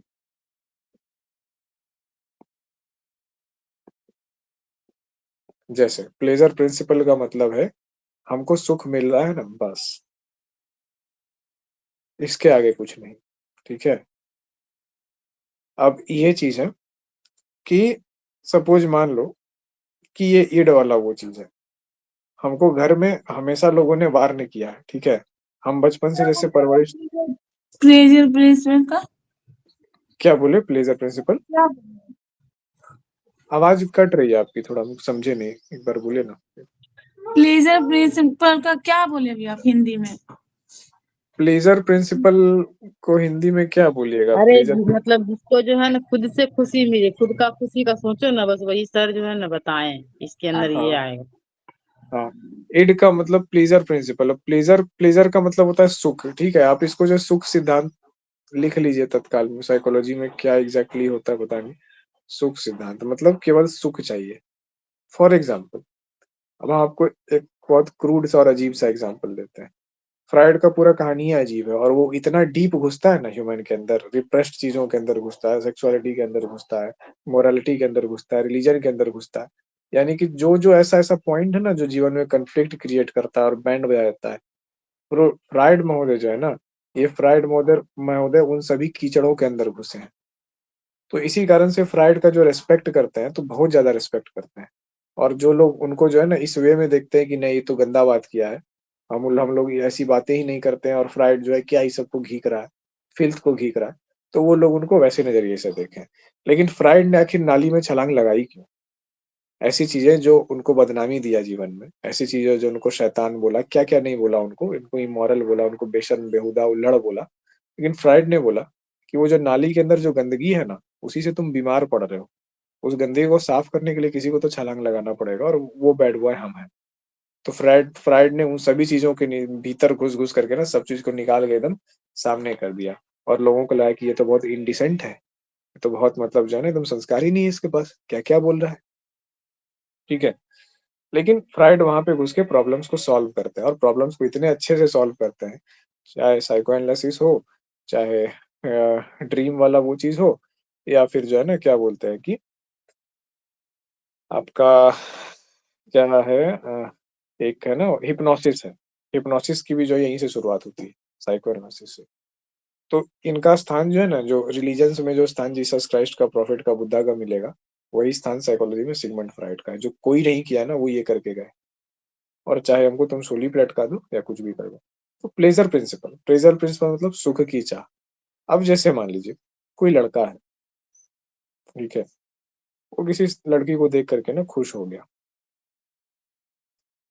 उसको उससे प्लेज़र चाहिए, सुख चाहिए। सुख पाने से पहले क्या उसने एक बार भी सोचा कि वो भी किसी की बहन होगी जैसे मेरी बहन हो? अगर सोचता तो जायज़ तरीके से काम करता, ठीक है? वो ये सोचता है कि अगर हमने किसी का हाथ पकड़ा है, अगर किसी को हाथ लगा दिया, ठीक है? अगर हमको इनसे सुख चाहिए, तो हम इनका रिस्पेक्ट भी करेंगे। जीवन भर जो है ना इनको अपने साथ लाएँगे, ठीक है? हम उसको अपने पास रखेंगे, साथ लाएँगे, वो भी किसी की बहन है, किसी की बेटी है, अगर मेरे साथ उठ बैठ रही है, चौक पे जा रही है, दुकान में, रेस्टोरेंट में आ जा रही है, तो भैया हम खड़े हैं, इसका हाथ तो कभी नहीं छोड़ेंगे, ठीक है? तो ये क्या हो गया? ये हो गया सही बात। लेकिन ऐसे लड़के मिलते हैं क्या? नहीं। वो क्या करेंगे, जब तक आपको उनको आपसे सुख चाहिए होगा, तब तक वो आपसे सुख लेंगे और उसके बाद ऐसे आपको फेंकेंगे ना जैसे टॉफ़ी का रैपर को फेंक दिया जाता है, उसके बाद फेंक देंगे। क्या है वो बंदा? क्या आप उसको देवता कहोगे? जब तक आप उसके प्रेम में पागल हैं और जब तक आपको विश्वास था, तब तक आपको लगेगा कि देवता था। किसी न किसी दिन आँख खुलेगा और आपको पता चलेगा कि अरे साला वो क्या था? दैत्य था। वो किस पे चलता था? प्लीज़र प्रिंसिपल पे। कोई कॉन्सिक्वेंसेस वो थोड़ा-सा भी गिल्ट नहीं है इस बात का, कि है ना कि मेरी भी फैमिली की एक रेपुटेशन थी, मेरी खुद की रेपुटेशन है, किसी के घर की आबरू है हम, किसी का मुकुट है हम। तो उस तरीका क्या होता है, इज़्ज़त नहीं करोगे, तो तुम क्या करोगे केवल उसको प्लेज़र के दृष्टिकोण से देखोगे, ठीक है? तो वैसे दृष्टिकोण से देख कर के मेरे पास आओगे कि भैया तुम तो साइकोलॉजी के आदमी हो, तुम मेरा हेल्प कर दो ऐसे-वैसे करने में, मेरी ये इच्छा है। तो हम हेल्प क्या करेंगे, हम तो पहले तुम्हारा देखेंगे कि तुम्हारा नियत कैसा है। उसके बाद तुम ऐसा हम काम कर देंगे, अगर तुम्हारा नियत साफ होगा, तब तो तुमको सही रास्ता बताएँगे। नहीं तो तुमको ऐसा रास्ता पे बताएँगे ना कि बेटा तुम्हीं को लात लग जाएगा, ठीक है? और तुमको समझ में भी नहीं आएगा। तो ये चीज़ हो गई प्लेज़र प्रिंसिपल। अब देखो आता है एक ईगो पे, ठीक है? मानव, मानव क्या करेगा ऐसी सिचुएशन में? और एक होता है सुपर ईगो। तो दोनों चीज़ में देखते हैं। अगर आप तीनों में से कौन से पार्ट से आप डील कर रहे हो, अगर आप इ ईड के पार्ट से डील कर रहे हैं, तो वही चीज़ होगा। अब हमने यहाँ पे लड़के का हमने एग्ज़ाम्पल दिया। पर आज के टाइम पे लड़के-लड़कियों का भेद खत्म हो गया। सेम चीज़ लड़कों के साथ भी होती है और लड़कियाँ कर जाती है। अब लड़का ऐसा बोलेगा तो सब हँसेगा उसके ऊपर। बोलेगा यार तू कैसा है तू रे? लड़का बोलेगा भाई धर्म तो सबके लिए बराबर है ना, लड़का हो या लड़की हो। अब हम किसी के साथ गलत नहीं कर रहे हैं, कोई लड़की मेरे साथ आकर के गलत करके ऐसे चली जाए, तो हमको भी तो बुरा लग रहा है, मेरा भी तो एक व्रत होता है, मेरा भी तो एक ये चीज़ है ना, एक ऑनर था, मेरा भी धर्म था, वो तुम क्यों खत्म कर दी तुमको नहीं था? बाद में पता चलता है कि अरे तेरी का, उस टाइम प्यार-मोहब्बत में ना पता नहीं चलता है, कि ऐसा-ऐसा हो गया। ईगो वाली बात पे आ जाओ, अब जो मानव है, जो रैशनल है, मानव क्या है? दैत्य और दानव के बीच में है, वो सोच समझ के काम करता है, ठीक है? देवता क्या होता है? देवता वो है जो अनबियरेबल पेन ले सकता है धर्म की खातिर, ठीक है? अत्यंत ही जो है ना वो ज़हर पी लेगा, जैसे महादेव कालकूट पी गए थे, वो ऐसा ज़हर था महादेव के बारे में कहा जाता है, कि वो ज़हर जब समुद्र मंथन से निकला, तो उसके गैस मात्र से पूरे प्रकृति में जो है ना, हाहाकार मचने लगा, सब जीव मरने लगा। तो महादेव क्या किए, उसको उठाए और गटागट पी लिए और अपने कंठ के पास जो है रोक लिए उसको। तो उनके ऊपर ज़हर का प्रभाव हुआ, कंठ नीला हो गया, मूर्छा आने लगी, एक साँप आकर के लिपट जाता है उनके कंठ में, जो कि कंठ से नीचे उनको नहीं जाने ल देता है उसके ज़हर को कि उनका बॉडी जो है मर जाए। तो ऐसे करके मिथोलॉजिकल जो कहानी है, वो ऐसे करके है, लेकिन वो क्या बताता है? देवता का मतलब सैक्रिफाइसेस, अपने प्लेज़र्स को छोड़ दिया, सैक्रिफाइस किया किसी चीज़ के खातिर, अच्छी चीज़ के खातिर, ठीक है? तो वो देवता है, लेकिन एक बात बताइए, क्या मानव उतनी इतनी ज़्यादा सैक्रिफाइसेस कर सकता है? अगर मानव देवता बनने की कोशिश करेगा ना, अगर दैत्य बनने की कोशिश करेगा, तो पता नहीं सुखी तो रहेगा, लेकिन वो समाज में गड़बड़ करेगा, क्रिएट करेगा, है ना? वो बुरी चीज़ें फैलाएगा समाज में। हमेशा जो है ना मतलब मार-काट और क्योंकि अन्याय अन्याय ही लेकर आता है। और अगर वो देवता बनने की कोशिश करेगा ना, तो क्या होगा कि बाहर तो सब कुछ अच्छे से करेगा, लेकिन अंदर से टूटा हुआ रहेगा, एक ज़िंदा लाश की तरह जिएगा, जिसके जीवन में कुछ नहीं होगा, केवल सैक्रिफाइसेज़ होंगे और एकांतवासी रहेगा, अपनी दुनिया में रहेगा, अलग रहेगा। उसके उसके लिए जीवन का कोई मतलब नहीं है, रिश्तों-नातों का कोई मतलब नहीं, कुछ नहीं। उसको बस यही पता है कि मेरा जन्म ही जो है ना ज़हर पीने के लिए हुआ, सैक्रिफाइसेज़ के लिए हुआ। देवता, आ जाइए देवता बनाते हैं एक लड़के को। अभी दैत्य बनाए थे, अब देखते हैं देवता। समाज की खातिर, परिवार की खातिर, घर वालों की खातिर, ठीक है? ऐसे-वैसों के खातिर, सामने वाला जो कोई लड़का था, ठीक है? ये एकदम साफ-सुथरे नेचर का था। ये ना मतलब देवता के टाइप का था। ये अपनी चीज़ें बलिदान कर देगा, सैक्रिफाइस कर देगा, मतलब अपनी जान दे देंगे, सरहद के पार कोई नहीं आना चाहिए। तो सेल्फ सैक्रिफाइस के जिसमें गुण हो, जो हम लोग की संस्कृति में इसको बढ़ावा दिया जाता है, वो अच्छा चीज़ है वो, ठीक है?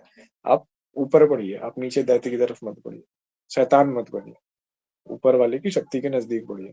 तो सेल्फ सैक्रिफाइस को, बलिदान को जो बढ़ावा दिया जाता है, जैसे इधर है ना ये कहानी बकरीद की, कि प्रॉफेट साहब जो है अपने बच्चे को कुर्बानी देने जा रहे थे। तो क्या कह रहे थे? सेल्फ सैक्रिफाइस कर रहे थे। ऐसा ही है ना शायद बच्चे को ही देने जा रहे थे ना कुर्बानी? जी सर। हाँ, तो वो क्या है कुर्बानी की कहानी है। तो वही आपका देवता वाला पार्ट, है ना?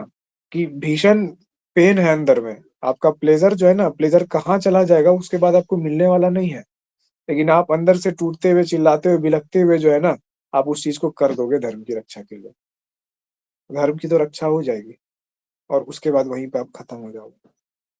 उस पॉइंट पे आप खत्म हो जाओगे और उस पॉइंट के बाद एक नए आदमी का जन्म होता है। साइकोलॉजिकली यही होता है। जब एक्सट्रीम प्रेशर में कोई आदमी और जो नए आदमी का जन्म होता है ना, वही देवता बनता है। वो टूट जाता है पहले के टाइम से। वही अंगुलीमाल डाकू जो है ना, वहाँ से वाल्मीकि ऋषि बन जाता है, समझे? रत्नाकर डाकू वाल्मीकि ऋषि बन जाता है और अंगुलीमाल जो है, वो संत बन जाता है बाद में।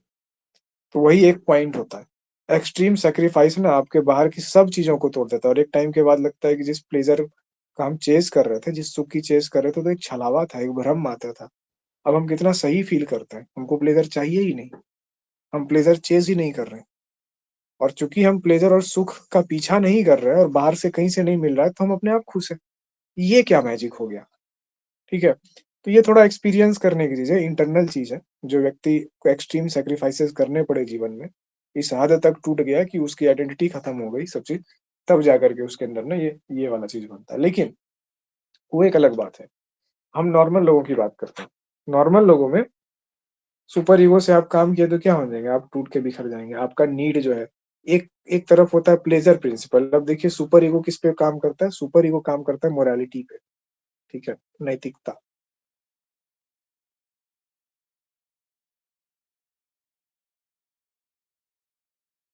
मोरालिटी कौन तय करता है? समाज। यही है सबसे बड़ा कॉन्फ्लिक्ट। कोई स्त्री थी, ठीक है? उसको किसी से पुरुष से इतना प्रेम हो गया ना कि अब वो साँस भी लेती है तो हर एक साँस के साथ उसका नाम उसके साथ जाता है। एकदम ज़हन में हो गया। लेकिन वो पुरुष उसके जाति का नहीं था, स्त्री नीची जाति की थी और पुरुष ऊंचे जाति का था। समाज ने उसको एक नहीं होने दिया। ठीक है, इस मोरालिटी को किसने तय किया कि नीची जाति की स्त्री ऊंचे जाति के पुरुष के साथ विवाह नहीं कर सकती और नहीं होने देगा, और अगर कर दिया जाएगा तो उसके परिवार को मार दिया जाएगा, स्त्री के परिवार को, कि कैसे तुम जो है ये कोशिश की, कैसे तुम फंसा ली मेरे आदमी को। ठीक है, मेरे परिवार के, मेरे जात के आदमी को, कुलच्छा ना हो, तुम नीच हो, ये हो।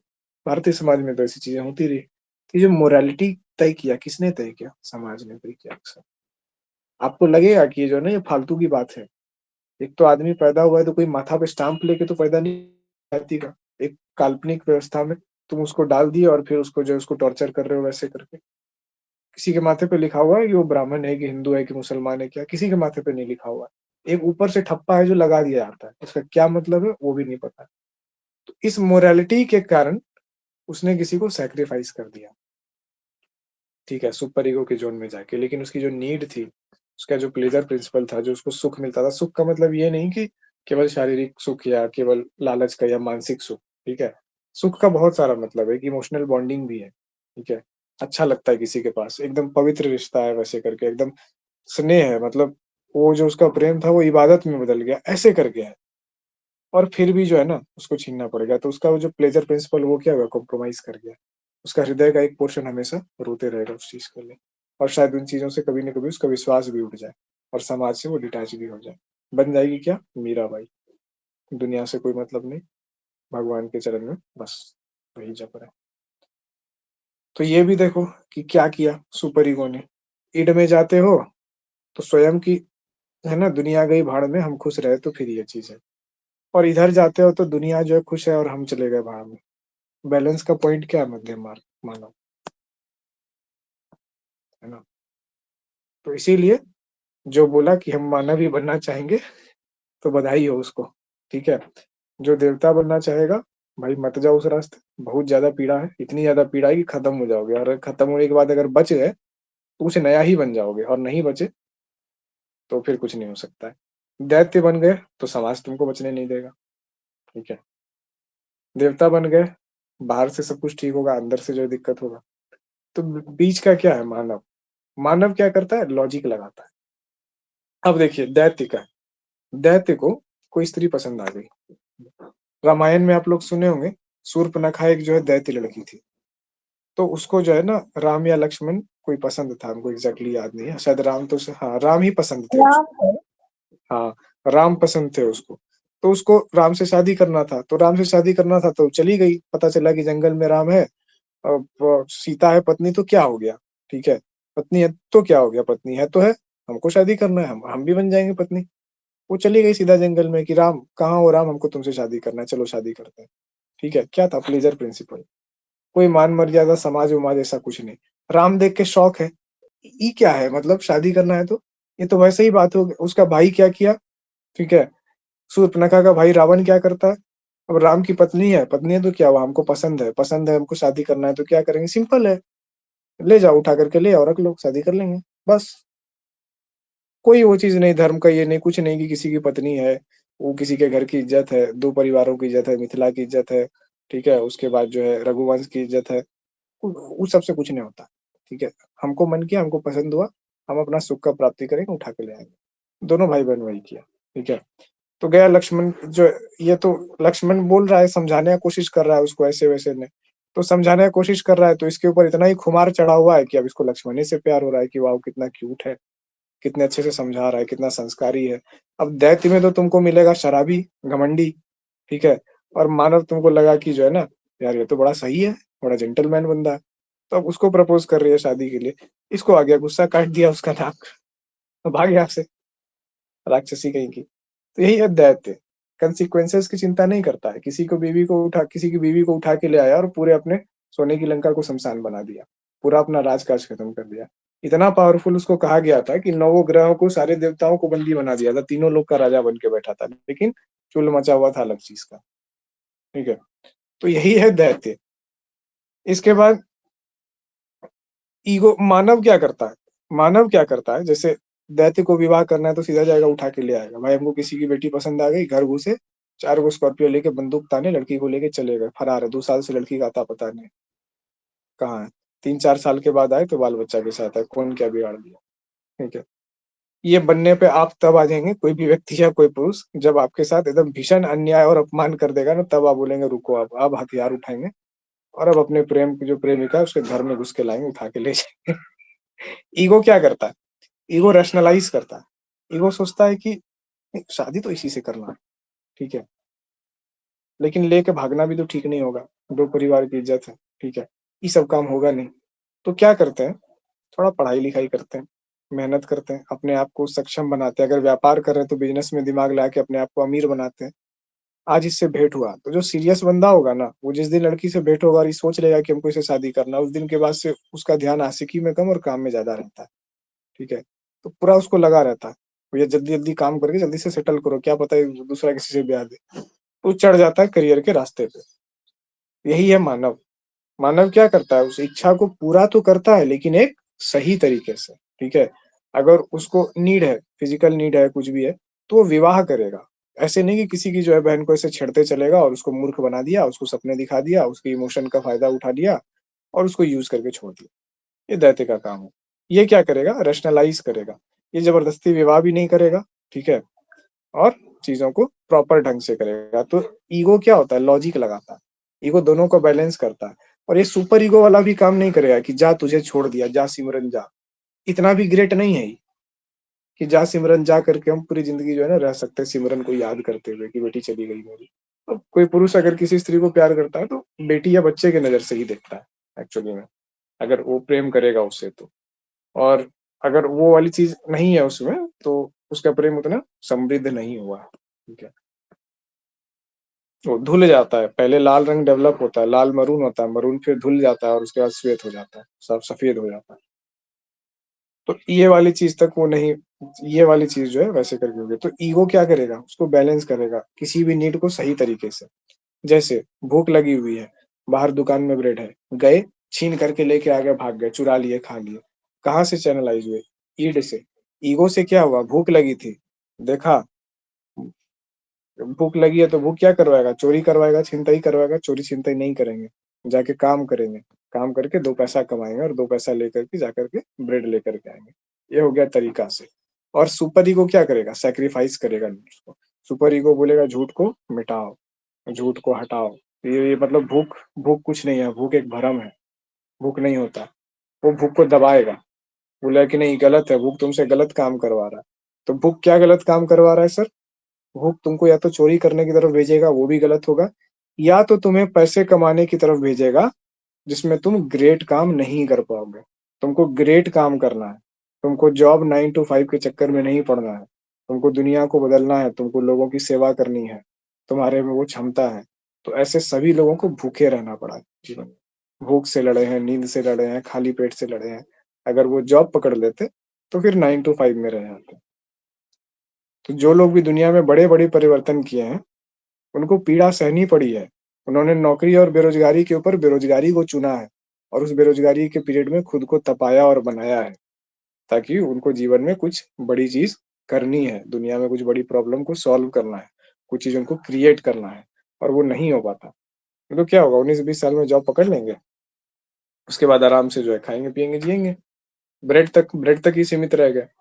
तो जब आप अपने डिज़ायर्स को किल करते हो, ठीक है? जब आप अपने डिज़ायर्स को रोकते हो, जब अपनी इच्छाओं को दमित करते हो। 2 दिन से एक लड़का को समझा-समझा के हम परेशान हैं कि साले 31 साल के हो गए हो तुम।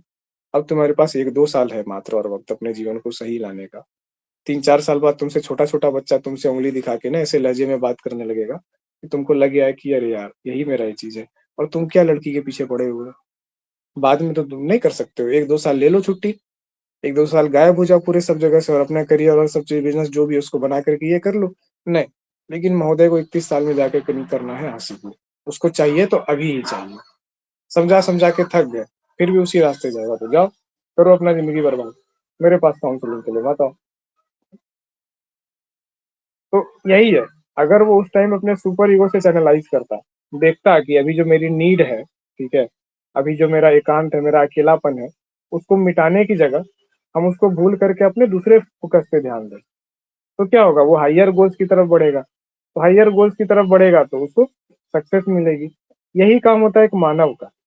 तो ये देखिए, दैत्य, मानव, देवता, तीनों क्या पूर्णतः अलग अलग है? नहीं, कहीं कहीं पे पॉइंट है जहाँ पे कि क्या होते हैं कि ये सब मिलते हैं, है ना, हल्का हल्का।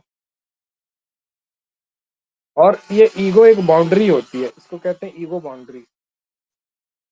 इसमें क्या होता है कि अगर आपका ईगो बाउंड्री सही है तो आप में मेंटल हेल्थ के इश्यूज नहीं आएंगे, और ईगो बाउंड्री से अगर आप बाहर जा रहे हो, आप देवता की तरफ जा रहे हो या दैत्य की तरफ जा रहे हो, तो मेंटल हेल्थ के इश्यूज आएंगे। इवन देवता बनने में भी मेंटल हेल्थ के इश्यूज आते हैं। बड़े बड़े काम करने में जीवन में इतने सेक्रीफाइसेस करने पड़ेंगे ना कि आपका जो प्लेजर प्रिंसिपल है, आपके प्लेजर की नीड्स पूरी नहीं होगी। तो और कई बार ना वो जो नीड है वो तो नीड है, आपको किसी से दोस्ती करनी है, किसी से बात करना है, कुछ अच्छा खाना है, घूमना है, कहीं सांस लेना है। स्थिति ऐसी है कि 2-2 साल से आप सूरज नहीं देखे, रूम में बंद होकर के तैयारी कर रहे हैं आईएएस की। 2 साल हो गया सूरज देखे हुए, आपको याद नहीं है कि 6 या 8 महीना कब हो गया था जब आप आईना देखे थे। अब जब आप किसी आदमी से मिलते हैं तो आपको पता नहीं है कि आपका हुलिया कैसा दिख रहा है। अगला वाला क्या दिख रहा है कि नाक का बाल निकल के होठ तक आ गया है इसका, ठीक है, कान से इधर बाल है, बाल तो ऐसा हो गया कि जैसे लगता है कि जानवर का बाल है, ठीक है।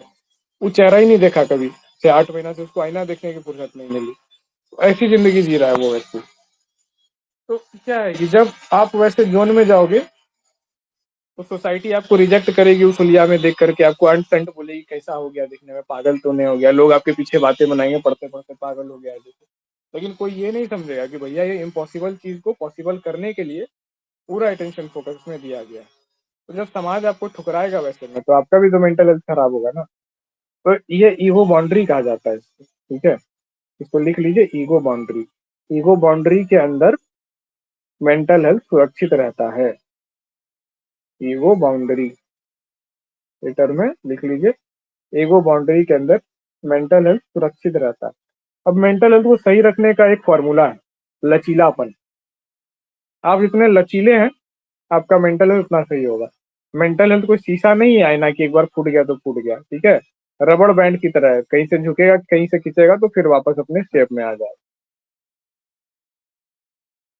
जैसे लोग कहते हैं ना कि शीशे का दिल है टूट जाता है, ऐसे वैसे हम अगर गीतकार होते हैं ना तो हम बोलते हैं कि रबड़ का दिल होता है। कोई कुचल के चला जाता है तो पिचक जाता है, ठीक है, पो ऐसे आवाज करके पिचक जाता है, और उसके बाद फिर धीरे धीरे अपने आकार में वापस आ जाता है, जो एक्चुअली में ह्यूमन का है। कितना भी दुख हो जाएगा, माँ बाप मर जाता है, बच्चा मर जाता है, जीवन से सब खत्म हो जाता है, 6 महीना 8 महीना साल 2 साल 3 साल के बाद क्या होता है, वापस वो दिल जिसको आप कहते हैं, तो दिल शीशा का नहीं है, दिल वाकई में क्या रबड़ की तरह है। जैसे गुड्डा समझ होता है रबड़ का, कोई सिचुएशन या कोई चीज हालात जो है ना उसको कुचल के चला जाएगा, पूरा चपटा के उसको बर्बाद कर देगा, तब पूरा आवाज निकलेगा पौ, उसके बाद फिर धीरे धीरे धीरे फूल के वापस आ जाएगा, ठीक है, अपने शेप में आ जाएगा। ह्यूमन का हार्ट वैसे ही होता है। आप उसको शीशे का बना दिए, बता दिए लोगों को कि दिल शीशे का होता है, एक बार सही है, अपराध ही सही है, गलत काम ही सही है, तुम गलत हो। तो आज का आदमी अंतरात्मा की आवाज से हिलता नहीं है, अंतरात्मा को ठोक पीट के जो है ना अपने अंदर से भगा देता है, भाग से यहाँ से, हम बड़ा आया है अंतरात्मा को बताने के लिए। दुनिया में सब ऐसे करता है, हम भी ऐसे कर रहे हैं और करेंगे जितना तुम बोल रहे हो। तो अंतरात्मा बोलता है ठीक है, गुड बाय, आज यहीं तक रहने देते हैं।